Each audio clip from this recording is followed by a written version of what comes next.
What's up guys, and welcome back sa ating channel. For today's video guys ay magre-review and testing po tayo nitong bagong repair natin na Ace LX20. Yan, so pasilip natin guys yung laman sa mga bagong pasok sa ating channel. Tapos share din natin itong amplifier na to. Yan, so problem nito guys nung dumating dito is may problema yung channel B. Basag yung tunog kahit naka full volume. Yan. So natanggal natin dito mga kinalawang na parts. Ito kinalawang guys. Tapos merong open na resistor. Yan. So napalitan na natin yan guys ng bago. Na-check na rin natin yung ibang parts dyan.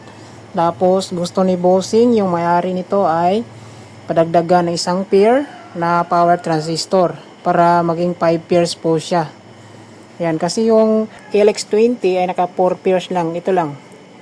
1, 2, 3, and 4. So, ito yung dinagdag natin guys. 1 pair. Yan.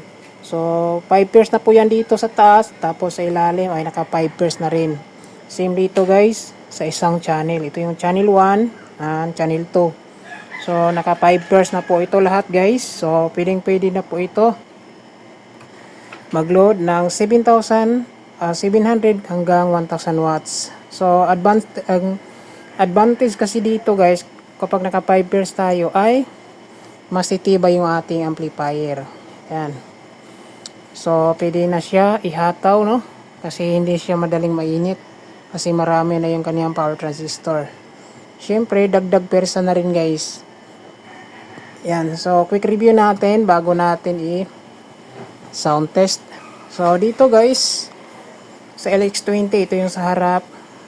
Sa likuran ito. Common design lang sa likuran. Ayan. Ito yung sa likuran guys. Yung kanyang, meron siyang speak on type sa output. Tsaka binding post terminal. Ito yung kanyang input and output link. So meron siyang sensitivity and active crossover. Tapos input mode, stereo, parallel, and bridge. Yan. Dalawang blower guys. Yan. Meron siyang fuse.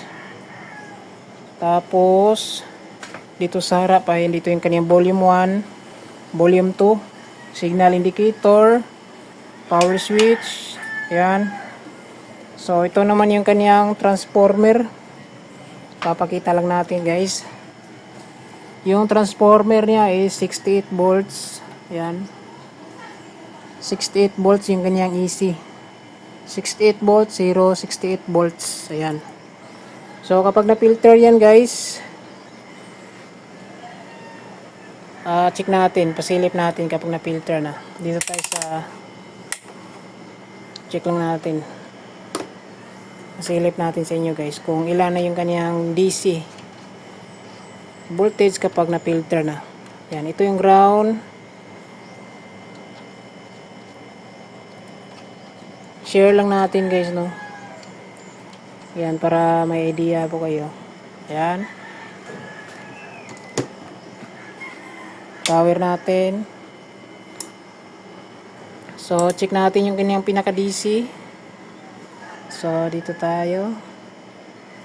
So, nasa 75 pataas. Ayan, or 78 volts.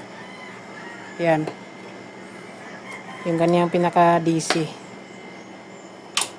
So yung kanyang diode nito guys, bridge type, nasa ilalim dito. Tapos capacitor 4 pieces. Merong value na 15,000 UF with 63 volts. Yan, 4 pieces yan guys. Tapos meron siyang soft start relay. Yan. So, kada amplifier, meron siyang individual na relay patungo sa speaker. Ayan. So, ngayon, sa sound test natin to, dahil goods naman tong channel A, dinagdagan lang natin ng power. Dito sa channel B, dinagdagan din natin ng power, pero merong problema po ito. Basag yung tunog. So, ito lang yung testing natin. Yung channel B, pakita muna natin. Sunod lang natin yung channel A guys. So, muna tayo testing dito sa channel B. Parinig ko sa inyo na goods na yung kanyang audio. So, meron na din tong speaker, yung kaniyang channel B. Yan. So, yung audio source natin, kunin muna natin yung P3 natin guys. Via Bluetooth lang para matesting natin yung audio. Na malinis na yung kaniyang audio. So, ito guys, ito yung gagamitin natin ngayon na pang audio source natin. Which is X-Vibe po ito. X-Vibe P3. Bali yung gamit ito guys ay Bluetooth receiver. Yan. So, na-connect po ito yung receiver natin dito sa isang cellphone. So, connect lang natin to sa channel B, input.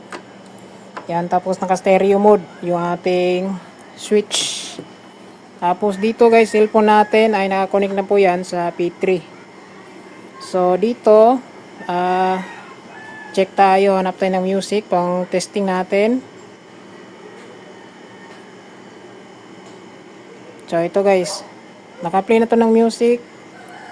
Yan, naka-full volume. So, testing natin guys yung channel B or channel 2. Kasi basag yung tunog nito. So, ngayon, parinig natin na malinis na yung kanyang audio.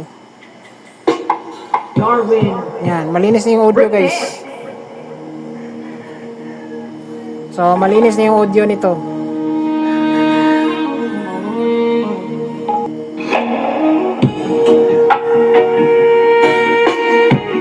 So, malinis na yung audio sa channel B. Yan, speaker pala natin dyan guys. 10 inches po yan na Neo. Yan. Ulitin natin.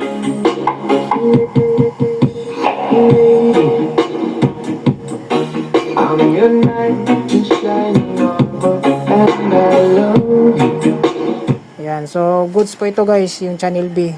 Okay na to. So, ngayon, parinig din natin yung channel A or channel 1. Lipat lang natin yung pinaka speaker natin. Yung positive lang ilipat natin guys. Kasi yung dalawang negative ay isang connection lang yan. Yan. Ground lang kasi yan guys. Yung negative. Tapos yung input natin nilipat natin sa channel A o channel 1. So power natin guys. Ayan, test natin yung channel A.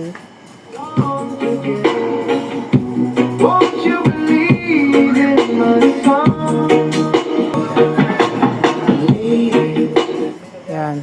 So, goods na po ito guys. Yung amplifier ni Bosoy. ACLX20 power amp. So, ito, goods na to. Pwede na to kunin. So, yun lang guys. Maraming salamat. God bless. Tsaka ingat.